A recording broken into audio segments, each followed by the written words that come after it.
So dito na tayo mga adventures, ito po yung bagong spot po natin at may nakikita po tayong isang pantaan o red snapper mga adventures. Ayan, ang laki, buti natamaan po natin. Nasa 20 meters na po tayo mga adventures.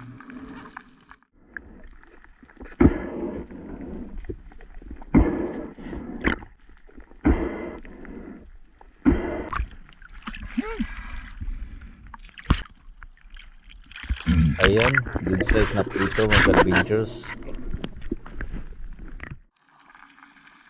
At dito naman mga adventures, nakita ko na yung mga tribali at nag-fish call po ako para ma-attract po sila at lumapit sa atin. Ayun, lumapit yung isa sa atin. Buti na lang. Good size na po yan mga adventures.